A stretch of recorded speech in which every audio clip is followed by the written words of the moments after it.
Le digo a usted, ¿qué tiene ahí abajo? ¿Qué es eso? Descríbalo.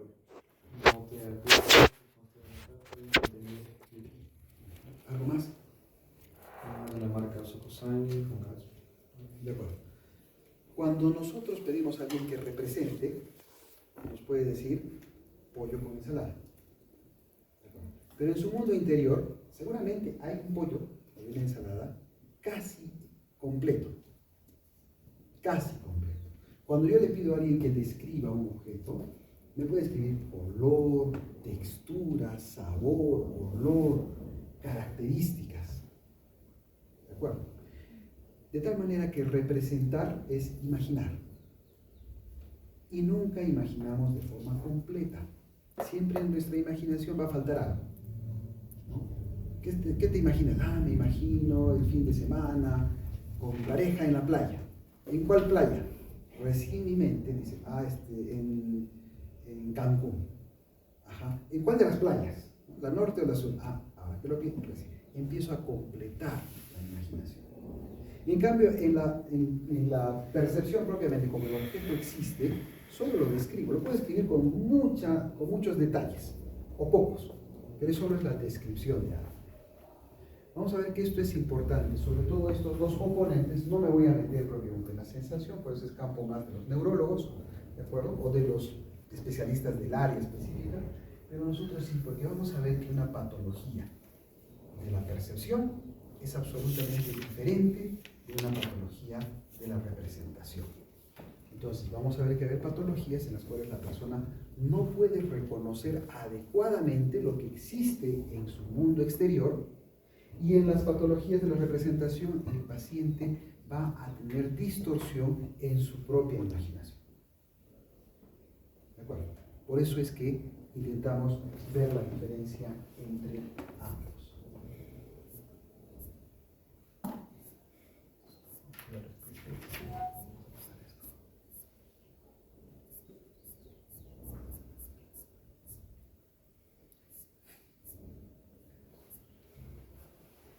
Cuando decimos acto de toma de conocimiento de los datos sensoriales, quiere decir que neurológicamente va a haber un proceso en el cual la información que llegó por la vía aferente,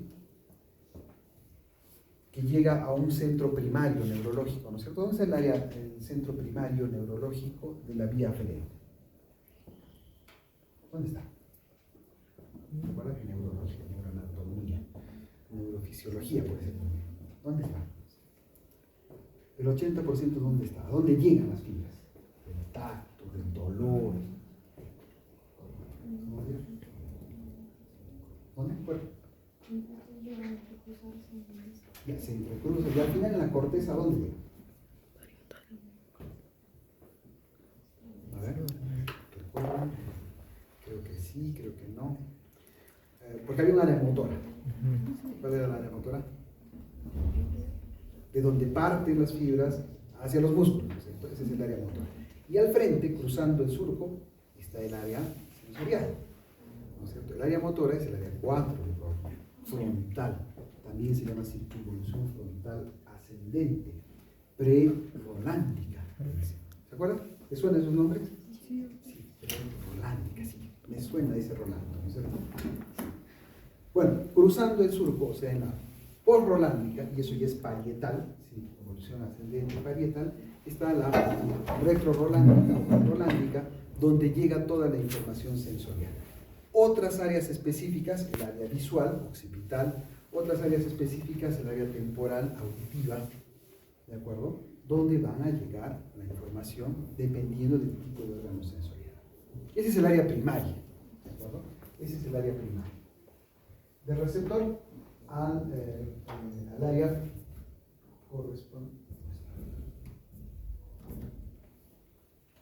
correspondiente. Una vez que llega la información al área primaria, ya se sabe, ya podemos tomar conciencia de que efectivamente estoy viendo un aula con varios alumnos, jóvenes, señoritas, ¿no? ¿Ya tomo esa conciencia? No, porque tiene que haber una integración. Y para poder integrar, yo necesito más información Sí, más información que solamente lo que perciben mis ojos y llegó al área primaria. Tengo que comparar esa información con algo. Y lo comparo con otras experiencias. Otras experiencias me podrían decir, sí, un recinto donde hay carpetas, sillas, personas sentadas, me escuchan, un pizarrón, una exposición. Caramba, soy el profesor, ¿no? Tengo que decir algo. Tomo conciencia de lo que está ocurriendo. Eso se tiene que hacer integrando, comparando, ¿ya? Entonces ahí entran otras áreas más de integración, así se llaman, áreas de integración o secundarias, para que nosotros podamos construir una idea. ¿De acuerdo? Es así como percibimos, ¿ya? Es así como percibimos. Nuestro compañero no hubiera podido describir esa botella si antes no le habían dicho en algún momento que esto es una botella de Socosán. Porque si fuera la primera vez, diría, bueno, es una cosa acá, una cosa parece medio transparente, tiene una parte más pequeña, otra más, eso describiría, ¿verdad? Si fuera la primera vez. Pero como ya lo conoce, su área de integración dice, ajá, botella transparente, dice Socosani, una botella de Socosani, con gas, ¿no es cierto? Con gas. Entonces ya puede integrar. Nosotros entonces, en la percepción, tenemos que lograr esa integración de información. Por lo tanto, si una persona tiene una distorsión en lo previamente aprendido, entonces la consecuencia será diferente. Por eso es que seguramente alguien podría construir, en vez de una botella, una bala de tanque. Es decir, doctor, esto no es una bala, es una bala de un tanque. ¿Por qué? Porque lo integró mal. Y vamos a ver que va a haber pacientes que van a tener una inadecuada integración. ¿Ya? Por eso es que dicen aparentemente una cosa por otra. Pero el problema está en la integración de la percepción. Existen algunas leyes, se llaman leyes de la percepción. Una de ellas es el todo es más que la suma de las partes. Ya les había dicho, nosotros para percibir tenemos que integrar. Integramos un cielo, unos árboles, un prado. Si nosotros lo viéramos así por separado no entenderíamos qué es, pero tenemos que integrarlo. Y para integrarlo entonces vemos las partes y construimos. Todos tenemos que hacerlo así. No hay forma de que no sea. Es por eso que, por ejemplo, un paciente bipolar, en el cual ese proceso está acelerado, en la aceleración podría integrar cosas que no existen. ¿Ya? Podría integrar cosas que no existen. ¿Por qué? Porque está acelerado, está maníaco, está maníaco. Entonces, integra cosas que no hay, no existen. Que solo para él está. Entonces, pero la ley dice que tendríamos que integrarlo de esa manera. Otro principio es cómo percibimos o cómo nos engaña nuestra propia percepción, ¿no? Si ustedes lo miran a simple vista, le dirían, del punto para acá es más grande que el punto para este otro lado. ¿Qué dice su primera percepción? Para algunos, seguramente, aparentemente, este lado podría ser más grande. Pero si tenemos una regla y lo medimos, es exactamente igual. ¿De acuerdo? Es exactamente igual. ¿Por qué? Porque nosotros estamos integrando en función también a los otros elementos que hay. Si solo me concentro en este segmento, sí, seguramente lo haría bien. Pero esta cosa que está acá y esta otra que está acá me perturba mi percepción y me hace engañar que uno de ellos podría ser más pequeño. Esos son algunos ejemplos de alteraciones de la percepción. Como acá, la base de estas figuras geométricas A, B o C, ¿son iguales o son diferentes? Uno podría decir así, no, me parece que la B es más grande. Y si lo medimos, son iguales. ¿De acuerdo? ¿Por qué? Porque existen elementos del entorno que pueden distorsionar la percepción. De la misma manera, una persona que ve su circunstancia, ¿sí? Su circunstancia, y además ve los otros elementos que hay alrededor, podría tener una distorsión de lo que le está pasando. Si, por ejemplo, acabo de terminar una relación sentimental, pero paralelamente a eso estoy por jalar psiquiatría, ¿ya? O sea, no fui a clase, estoy por jalar psiquiatría. Paralelamente a eso, mi grupo de prácticas no me avisó que había un trabajo, ¿de acuerdo? Y estoy mal. Esos otros elementos, frente a mi circunstancia más importante que estoy pasando, posiblemente le den un carácter más dramático y catastrófico a lo que me está ocurriendo. Pueda distorsionar y creer, decir, no, la vida no tiene sentido, por ejemplo, es un ejemplo, ¿no? ¿Qué podría ser? Entonces, muchas veces de las distorsiones cognitivas de las personas están en función también a que percibimos el entorno en base a esos distractores, ¿sí? Y que hacen más catastrófica la situación del paciente. Nuestro trabajo como médicos también es poder clarificar en el paciente las cosas. Nos vamos a enfocar en el aquí y en el ahora y en tu problema. Tu problema es este. Busquémosle una solución a tu problema. Pero también ocurre esto. Lo más importante es esto. Y entonces ayudamos a la persona que pueda superar primero lo más importante. ¿De acuerdo? Más ejemplos de estos distractores. Tendencia a la estructuración. Nosotros muchas veces vemos figuras incompletas. Vemos figuras incompletas.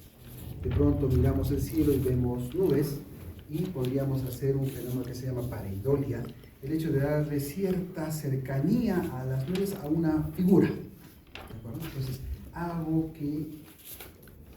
que percibo se parezca, lo fuerce a que se parezca a algo. ¿No? Se parezca a algo. Entonces, a eso se llama tendencia a la estructuración. Es así que podemos ver constelaciones y decimos se parece a esto, aquello, las nubes, un campo, ¿no? Esa es nuestra naturaleza. En la vida cotidiana también estructuramos, ¿no? Estructuramos inclusive cosas abstractas, porque podría conocer a alguien y decir, esta persona es la mujer de mi vida. ¿Por qué? No estoy viendo todo, pero yo empiezo a estructurar. Y digo, es buena, es amable, y empiezo a dar una serie de atributos que no los he comprobado, lo estoy suponiendo, estoy tendiendo a estructurar. Es como una pieza de rompecabezas que de repente no es, pero yo empiezo a cortarlo para que calce y lo desgasto hasta que aparentemente calza, ¿verdad? Entonces, tendemos también a ese tipo de estructuración. Y ahí vienen los problemas, ¿no? Por ejemplo, los trastornos de personalidad. Las personas tienen una mayor tendencia a estructurar y por eso entran en esos fenómenos de codependencia. Esta persona es la persona ideal en mi vida, es lo mejor que me puede pasar en mi vida. Oye, pero mira, es gordo, es feo, está viejo, ¿no? No estudia, no hace nada, pero es bueno, por ejemplo. Y solamente en base a un elemento empiezo a estructurar cosas que aparentemente podrían estar o no estar. La estructuración y la percepción también es una característica en el ser humano que podría distorsionarse, que podría tener una disrupción y producir patrones.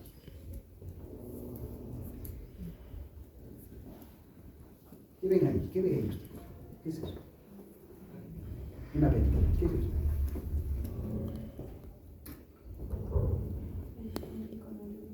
Un icono. Un icono de eso. ¿Qué es eso? Parece el logo de Windows. ¿Usted ve algo más? Sí. La mayoría ve el icono de Windows, a salvo alguien que vio una ventana. ¿Sí? Son dos segmentos entrecruzados que aparentemente se parecen, pero ya no es lo mismo. ¿Qué ve usted ahí en el segundo? Una cruz. Una cruz. También una cruz. Una cruz, ¿usted? Una cruz. ¿Todos ven por allá una cruz? ¿Alguien ve otra cosa? ¿Un qué? Un botiquín. ¿Ya? Ya vi otra cosa. Un botiquín. ¿Y ahí? Un crucifijo. Un crucifijo. Ya está más, tiene más elementos que le dan más pistas. Fíjense que todos necesitamos información para evitar la generalización perceptiva. Cuanto menos información o elemento tenemos más posibilidad de suponer, ¿no es cierto? Cuanto más elementos tenemos la posibilidad de acercarnos más a lo que podría ser.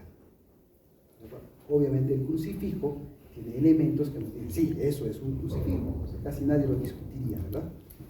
Fíjense que pueden existir personas que siguen pensando que esto es el icono de Windows.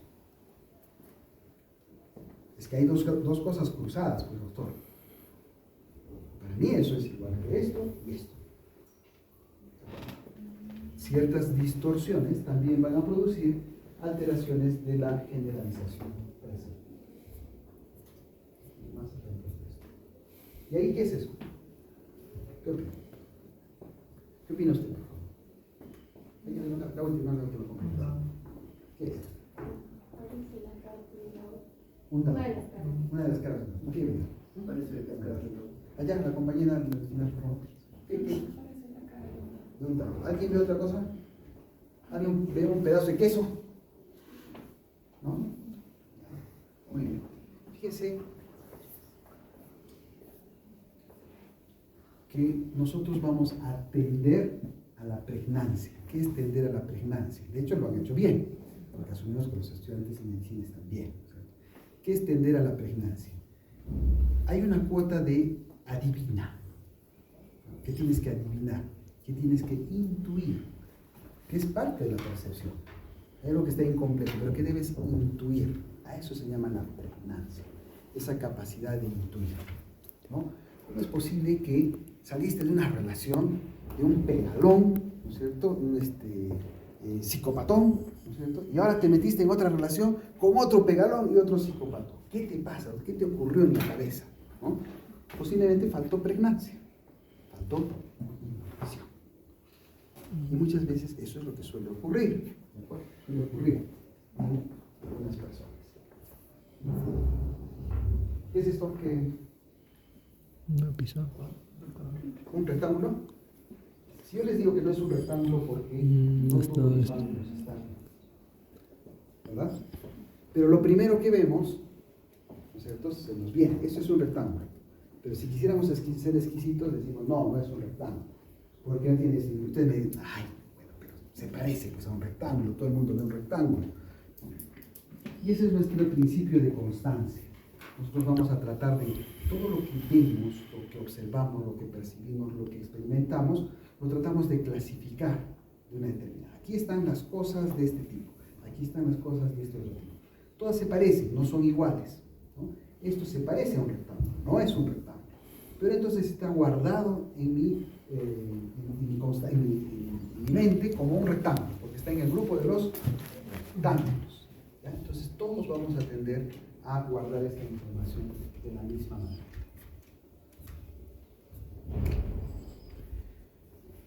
Pasamos a algo un poco más complejo. Los que están adelante, ayúdenme un poquito más. Llegue usted acá, usted quede acá y usted quede acá.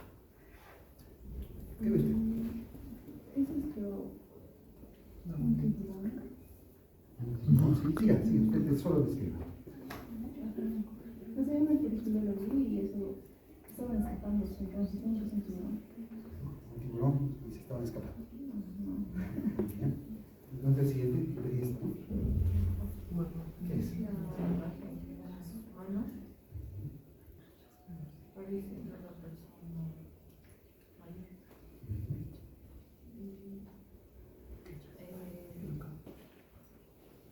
Como si tuviera callos en las manos. Eso, muy bien. ¿Qué ve usted acá? Un feto. ¿Qué más? Que Describe. están dentro de la placenta y formadas los miembros inferiores, superiores, está con el cordón. ¿Algo más? Si nosotros tuviéramos, y aquí valoramos todos los principios que habíamos visto antes, ¿no? Por eso un elemento fundamental para la evaluación de la percepción es darle a una persona sencillamente una figura. Y ahí puede evaluar la pregnancia, la tendencia a la constancia, la capacidad de evaluar lo que está percibiendo. Entonces aquí me dice, veo un tiburón como en una película que vi. Yo no sé qué película vio, pero lo que sí sé es que esa imagen ha hecho que en su mente evoque una película. ¿De acuerdo? La imagen ha hecho que evoque una película. Si la imagen ha hecho que evoque una película, ¿qué principio es ese? Cuando les dije, nosotros guardamos nuestras imágenes como agrupadas en Constancia. la Constancia. constancia. Entonces, es un pensamiento preferentemente constante, ¿no? Porque yo no le preguntaba a qué le recuerda. No importa, nosotros no cuestionamos, no estamos juzgando. No quiero ver cuál es la reacción de la persona. Entonces me ha respondido la percepción principalmente utilizando un principio de constancia. ¿De acuerdo? Porque ahí está, se parece a, está clasificado, ahí lo tengo guardado. ¿De acuerdo? Cuando nos dice, parecen unas manos de un adulto mayor, como callosas, ¿no es cierto? ¿Qué más me dijo? Eso nada más. ¿Qué principio está principalmente usado? Pregnancia. Pregnancia. Y cuando me dice, parece un feto de, no sé si dijo las semanas, parece un feto de tantas semanas, tiene cordón umbilical, ya tiene miembros superiores, miembros inferiores. ¿Qué es eso? La descripción técnica exacta, porque entendemos que son estudiantes de medicina. Todo estudiante de medicina va a tratar de describir la semana y las características del feto que está ahí. ¿A cuál principio se parece? ¿De acuerdo? A la integración. A una integración cognitiva. Está integrando sus conocimientos. Entonces, una forma de evaluar la percepción es esa, ¿no? De las leyes que se conocen, cuáles utiliza fundamentalmente ante el estímulo que yo le estoy dando. Yo le doy un estímulo y veo cuál es predominantemente el tipo de descripción que hace. ¿De acuerdo? Otra persona me podría decir, doctor, yo estoy viendo una orca volando. Eso no existe, doctor. No existe, porque las orcas no vuelan. ¿De acuerdo? Pero siempre, si ustedes se dan cuenta, va a tener una tendencia a un tipo de percepción, a una de las leyes va a tener tendencia. Otra persona me podría decir, ¿qué ves ahí? Doctor, yo ahí veo el sacrificio humano. El sacrificio humano, las manos, me hace acordar a mi abuelito, las manos de una persona que trabaja, que lucha, entonces está utilizando otro principio y es válido, solo estoy evaluando cuál está utilizando. Otra persona me podría decir, ¿qué es esto? Doctor, eso es la esencia de la vida. Y está bien, todas son válidas. No hay una respuesta correcta. Simplemente nos ayuda a determinar por dónde va ese tipo de percepción que tienen las personas. O esta persona. ¿De acuerdo? O esto. Alguien podría utilizar un componente más técnico y decir, bueno, parece una mujer afgana, ¿no es cierto? Y parece que está en medio de la guerra porque su sitio está herido. Eso parece, doctor, y es válido. Alguien podría decirme, doctor, eso es parte de la vergüenza humana, porque todavía eso existe, en plena época en la cual vivimos. Otra persona me podría decir, no sé, algo raro, parece que a una mujer le han puesto ahí una cosa en la cabeza y lo está simplemente describiendo. Todo vale, todo vale.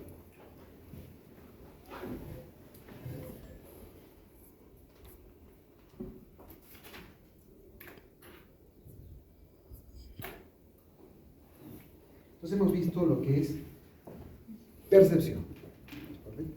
Y recuerden que percepción es aquello que está en el campo exterior del paciente. Yo no le he pedido que se imagine algo. No, le he dicho qué ve, describe, cuéntame qué hay acá. Tiene que ser algo que está en el campo exterior del paciente. Algo visible, algo audible, palpable, ¿sí? Para que sea percepción. En cambio, cuando hablo de representación, voy a evaluar las imágenes surgidas en su mundo interior. Aquellas que yo no le estoy proponiendo, sino que si voy a proponer algo, voy a proponer que las vaya a crear, pero no le voy a decir qué. Bueno, entonces a eso llamamos representación. Por eso decíamos también que se llama representación o Imaginación. imaginación. O imaginación. Hago imaginar. ¿Cuáles son las características? Primero, que la representación es producto del pensamiento. Si bien es cierto, hay una percepción, porque yo le puedo pedir a todos ustedes, podrían cerrar los ojos e imaginar a una mujer, sencillamente. Y cada uno me daría una descripción de lo que imaginó.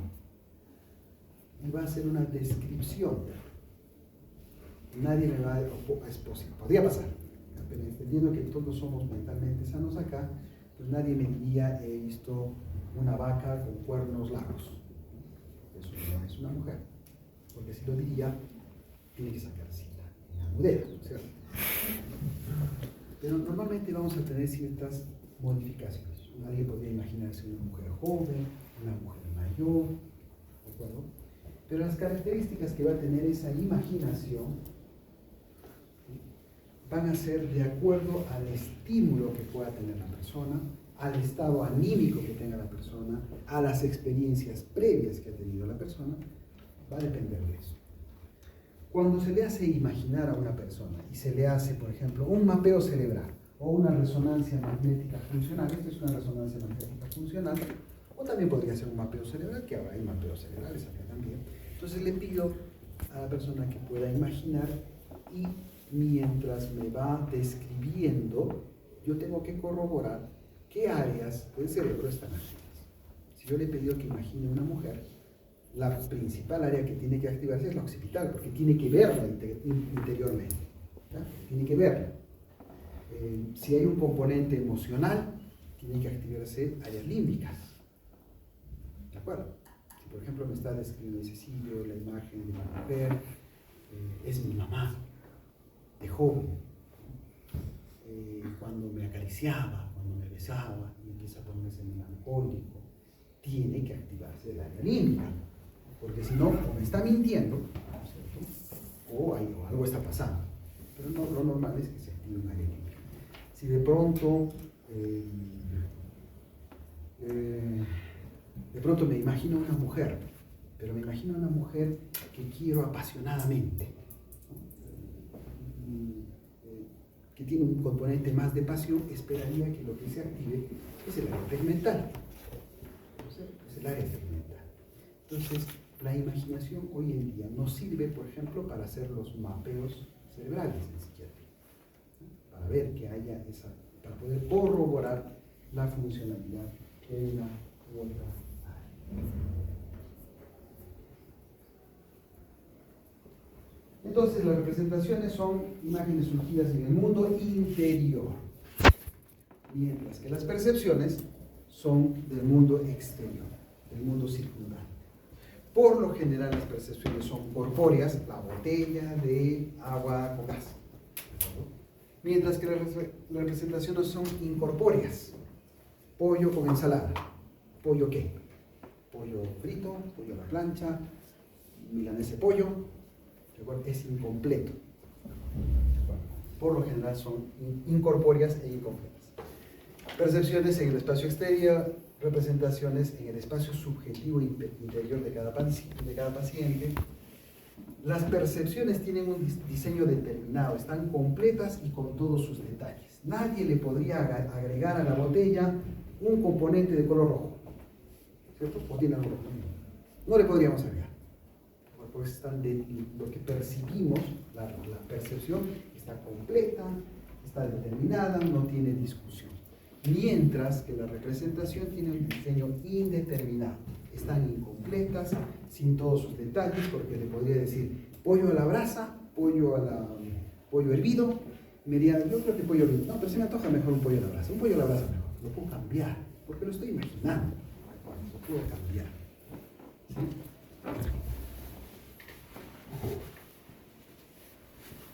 Las percepciones tienen frescura sensorial. No necesito hacer mayor esfuerzo que describir lo que está pasando. Mientras que las representaciones no tienen esa frescura. Tengo que hacer un esfuerzo para imaginarlas. ¿De acuerdo? Muy bien.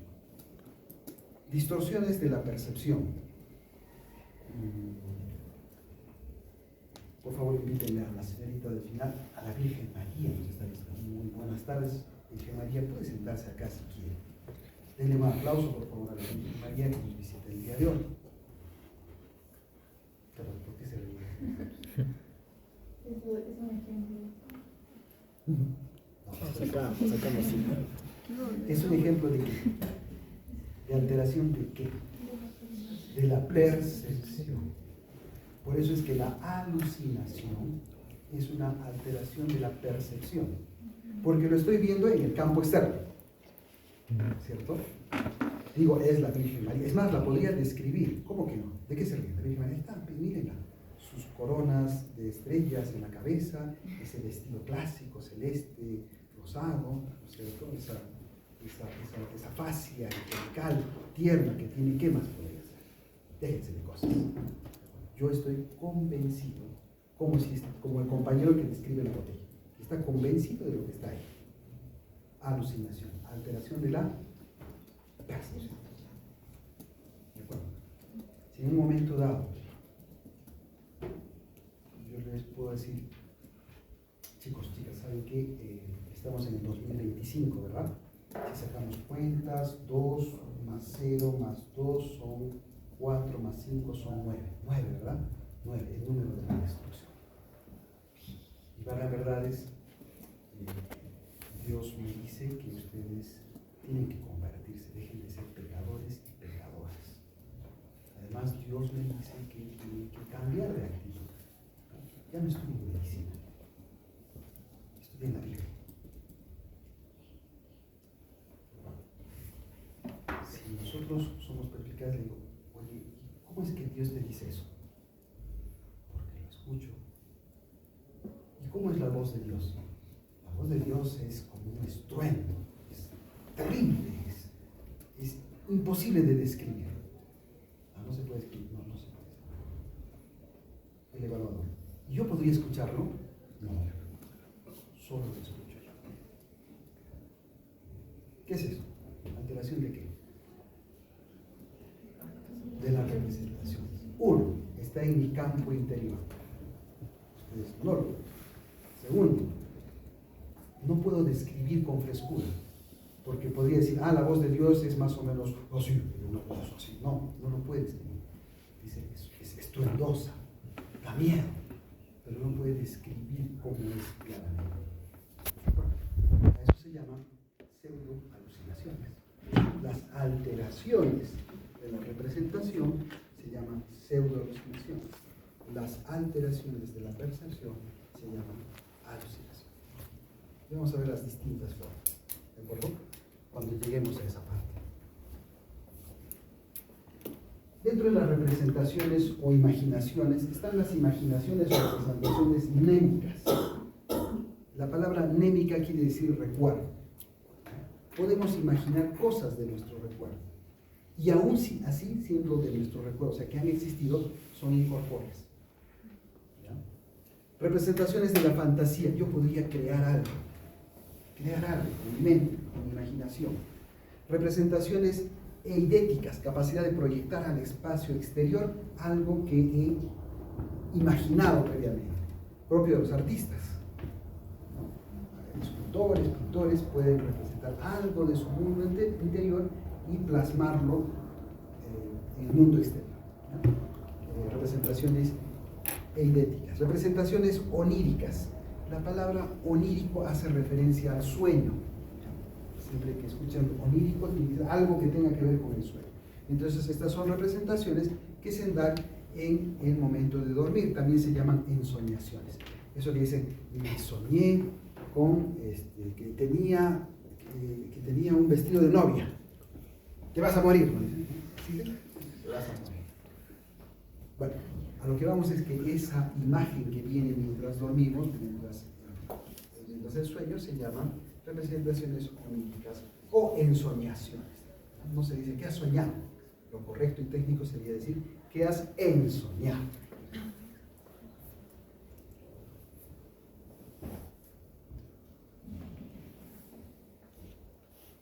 Muy bien. Entonces, cuando decimos trastornos de la sensación, lo vamos a pasar porque es un tema más, decíamos, neurológico. Sin embargo, nos interesa de los trastornos de la sensación solamente las alteraciones que se llaman de tipo funcionales. ¿Por qué? Porque ustedes en su práctica clínica, sin necesariamente ser psiquiatras, ni siquiera que les guste la psiquiatría, van a haber casos que les llaman síndromes conversivos. ¿Alguien ha escuchado esa palabra? Es un síndrome conversivo. ¿Qué es eso? Por ejemplo, una paciente que de pronto dice, no puedo caminar. No, doctor, no puedo caminar. Le han hecho su resonancia, le han hecho sus potenciales evocados, nada. Le han hecho su examen neurológico, hay reflejos, todo, pero la paciente dice, no puedo caminar. Intenta pararle y se cae. Entonces, el médico, el neurólogo y el terapista y todo eso, no es un síndrome conversivo. Por no decirles una mañosa que está inventando lo que le está pasando, mándenlo al psiquiatra. Y es cierto que muchas veces pueden existir alteraciones funcionales de los sensorios. Por ejemplo, la ceguera psicógena o ceguera conversiva. La persona puede decir, no veo nada. No veo nada. Inclusive conocí un caso que la persona le hacían el reflejo, ¿no? Cordial, nada, no parpadeaba. Y no tenía nada, ¿cierto? No había nada, en realidad sí veía, pero la persona sentía, percibía que no podía ver. Entonces, ese tipo de patologías sí lo van a enviar al psiquiatra. Nos van a enviar al psiquiatra porque neurológicamente se ha descartado, funcionalmente se ha descartado, imagenológicamente no hay nada, y le envían al psiquiatra. Yo no sé por qué le envían al psiquiatra, en realidad, porque es fácil su tratamiento, pero por alguna razón los colegas no le envían al psiquiatra. Creo que porque en realidad todo lo que no tiene respuesta clínica, médica, se va al extremo de la medicina, ¿no? Porque la psiquiatría es el ala extrema de la medicina. Es el ala extrema. ¿Por qué? Porque es la especialidad que tiene más componente social, antropológico, psicológico, ¿no? E inclusive preternatural. Por eso la psiquiatría tiene códigos hasta raros. Saquen su celular, busquen CIE-10, el código F44.3, que es un código de la psiquiatría, el CIE-10. Vamos, ¿quién lo encuentra primero? CIE-10, F44.3. ¿Quién lo tiene? A ver, ¿qué diagnóstico más raro que existe? ¿Lo encontraste? Sí. Porque te has reído. ¿Qué dice? Trastorno de trance y posesión. La psiquiatría contempla la posesión. Es más, le ha puesto código de diagnóstico. Le ha puesto un código de diagnóstico. ¿Por qué? Porque el caso de un poseso es cierto. Es una cosa rara, algo hay que hacer, somos médicos. Aquí lo mandamos al psiquiatra, ¿cierto? Por eso la psiquiatría ha contemplado ese, que es el único de fenómenos preternaturales, el único es este diagnóstico, que es un diagnóstico viejo, es uno de los primeros diagnósticos de la psiquiatría. Y eso que la psiquiatría es una especialidad bastante nueva. Dentro de la especialidad es una de las más nuevas que hay. No es la más antigua. De hecho, en una época ni siquiera pertenecía a la medicina. Por eso tiene una semiología diferente, como ustedes están viendo. Bueno, entonces, por ser una especialidad que se mete en todo, hasta en fenómenos preternaturales, es por eso que aquello que no cuadra, que no encuadra con la medicina, pues sí, pues mándenlo al psiquiatra, algo hará, ¿no? Algo hará.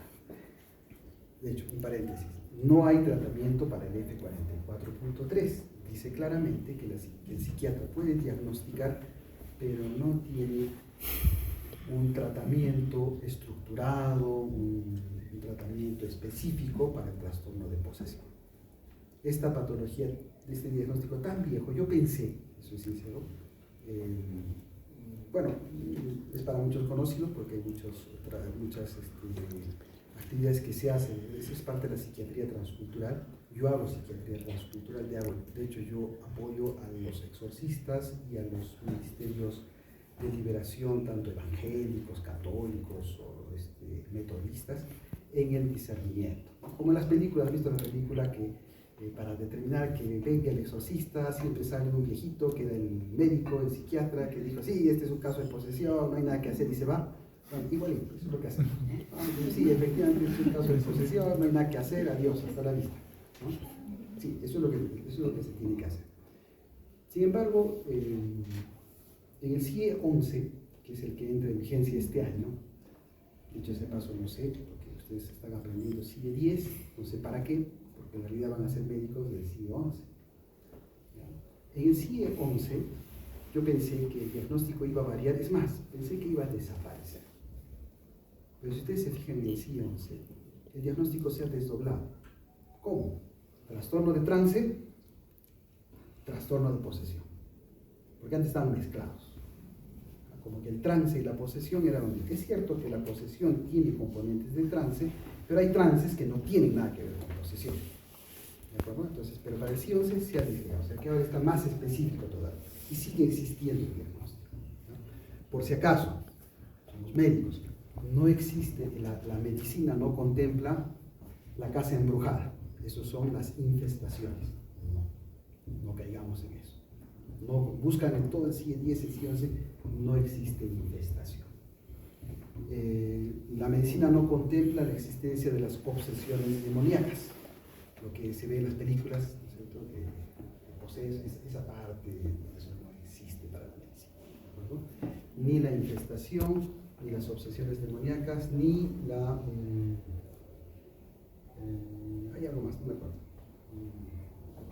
Que no dice, solo contempla la presencia de la posesión, nada más. Que tiene sus criterios diagnósticos y punto. Solo diagnosticamos, no hacemos más. No somos exorcistas, ¿ya? Porque a veces vienen personas y dicen, me han dicho que usted es exorcista. No soy. Más, yo le tengo miedo al diablo. No me meto en esas cosas. Solo diagnostico, nada más. ¿A dónde iba con todo esto? Cuando nosotros hacemos el diagnóstico, y vamos a ver que nosotros tenemos que aprender a organizar nuestro diagnóstico, organizarlo de tal manera que pueda ser útil para el inicio. Nosotros en la currícula no pretendemos que ustedes sean psiquiatras, como tampoco pretendemos que sean nefrólogos ni neurocirujanos, que conozcan la medicina para aplicarse en el primer nivel de atención. En el primer nivel de atención, ustedes necesitan reconocer un cuadro depresivo, necesitan reconocer un cuadro ansioso, diferenciarlo, necesitan diagnosticar un cuadro psicótico y tratarlo en ese momento, porque, sí pues, o sea, hay cosas que se tienen que tratar en ese momento. Necesitan reconocer un síndrome suicida y tratarlo en ese momento. Y hay otras cosas que ya tienen otro tipo de tratamiento especializado, ¿no? Por ejemplo, trastornos de personalidad que tienen que saber reconocerlos para diferenciarlos de una depresión, por ejemplo, pero un trastorno de personalidad no lo va a tratar el médico general, ¿no? Sí tendrá que ir al psiquiatra. Entonces lo que pretendemos es que ustedes puedan hacer una adecuada referencia, que puedan hacerlo técnicamente, utilizando los términos adecuados, ¿no? Los criterios para poder hacerlo. Da gusto realmente cuando recibimos una referencia de un colega joven que está haciendo su serum.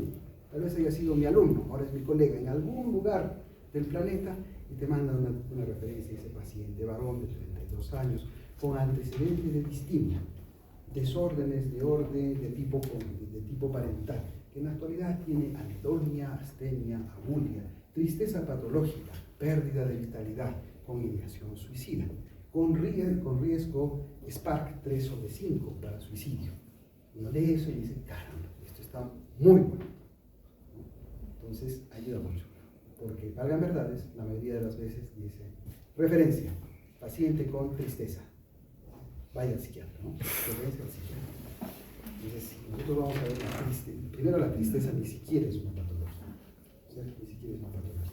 Entonces, lo que queremos es que puedan aprender a referir, ¿ya? A referir a su paciente de forma adecuada.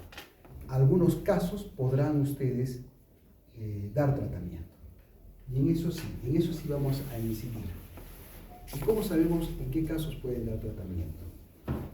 El petitorio nacional farmacológico, el petitorio nacional quiere decir aquellos fármacos que están organizados por nivel de atención. Primer nivel de atención, segundo nivel de atención, tercer nivel de atención, nivel especializado, ¿no?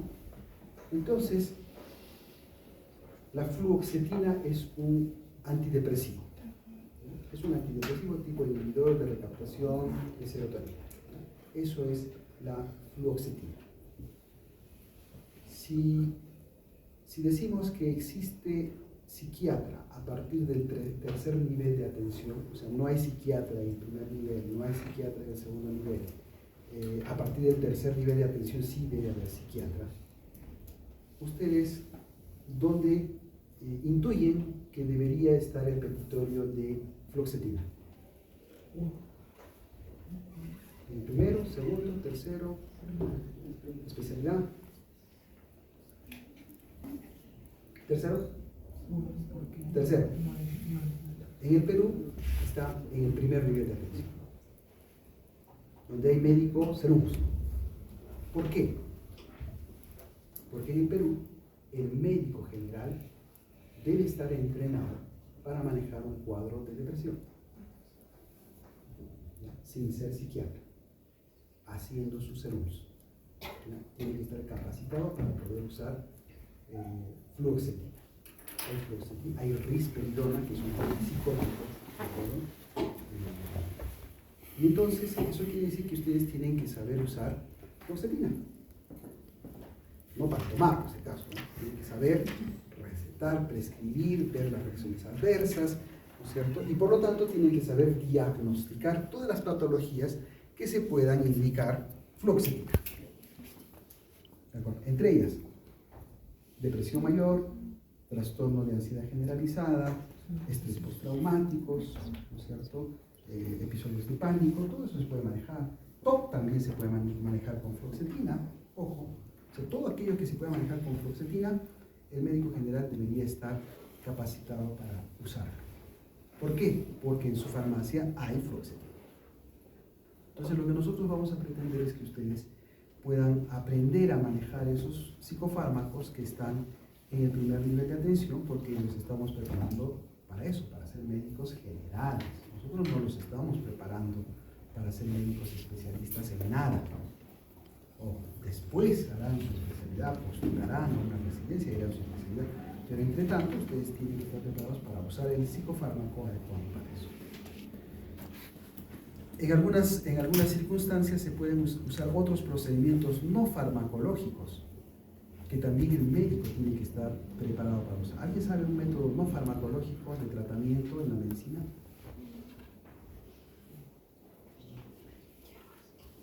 Hierbas, sigue siendo farmacológico porque tiene un principio activo.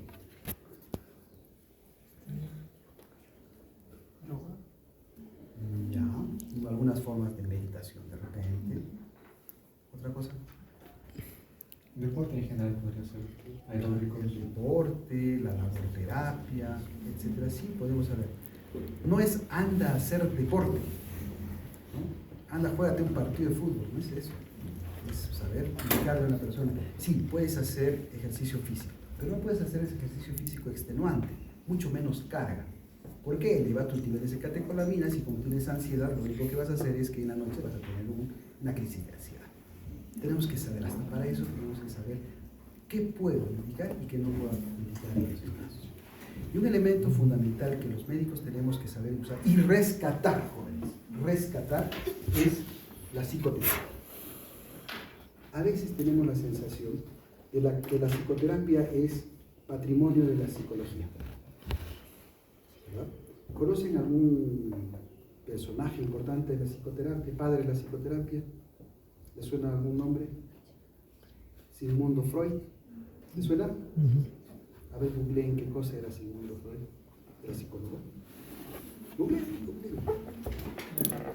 ¿Qué era Sigmund Freud?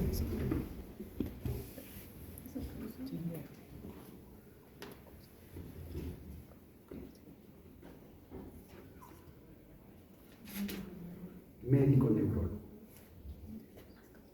¿De acuerdo? Médico.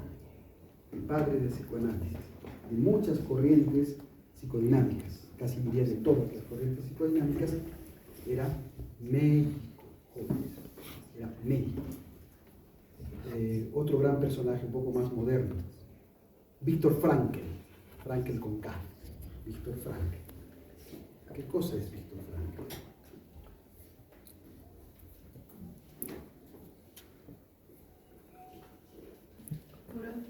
Neurólogo, ¿no es cierto? Un neurólogo psiquiatra, porque le gustaba mucho esa área, ¿de acuerdo? No era psiquiatra, le gustaba el área. Él es el padre de la psicoterapia del sentido de la vida, o también llamada la logoterapia, que está muy famosa hoy en día, ¿no? Todo el mundo quiere hacer logoterapia, quiere hacer mindfulness, quiere hacer todas esas cosas raras. Pero el padre de todo eso también era médico. Por eso les digo, tenemos que rescatar aquello que nuestros grandes personajes de la medicina han creado y que por alguna razón los médicos lo hemos desdeñado. Felizmente, yo digo felizmente, existen otras profesiones que han sabido tomarlas, pues la psicología clínica básicamente. Pero no olvidemos que el origen ha sido la medicina. La medicina ha creado la psicoterapia. Y es momento que tengamos que rescatar la psicoterapia desde el médico general. Es cierto, no vamos a sacar psicoanalistas porque solo la escuela de psicoanálisis, solo ser psicoanalista son 4 años, o sea, aparte de la especialidad. Pero solo de ser psicoanalista, no queremos que sean psicoanalistas, pero que puedan hacer terapia cognitivo-conductual o terapia racional emotiva o por lo menos terapia de abordaje crítico, tenemos que saber hacerlo. Ya cuando, si alguno quiere ser psiquiatra, le van a pedir que sepa 2 modelos psicoterapéuticos para ser psiquiatra. De cualquiera de los que existen, 2 tienen que ser. Pero como médicos generales, por lo menos lo básico, lo simple, poder entender el fundamento y cómo es que funciona y cómo es que sigue. Los médicos no tenemos tiempo. Yo entiendo que un interno de medicina tiene 10 minutos para hacer toda una historia clínica. ¿De acuerdo? Pero podemos aprender que en esos 10 minutos, 1 minuto puede hacer psicoterapia y ayuda muchísimo, ¿no? Entonces queremos que también puedan entender que hay otros elementos más allá de los fármacos, ¿no? Que solamente los fármacos. Cosas más complejas, terapia de estimulación magnética transcraniana, y cosas que existen, que son muy buenas, no son farmacológicas, en la actualidad son lo que se usa muchísimo y está desplazando la farmacoterapia, pero eso no lo van a hacer ustedes. Lo va a hacer el neuropsiquiatra, ni siquiera el psiquiatra, lo va a hacer el neuropsiquiatra. ¿De acuerdo? Entonces, pero lo básico tenemos que aprender a usar. ¿De acuerdo? Muy bien. Yo creo que por hoy lo dejamos ahí. ¿Sí? Vamos a dedicarnos, no sé si está previsto, para ir a ver eso el aula. El aula y el horario. De los que han llegado al final, ¿alguien lleva otra cosa que no sea otorrino?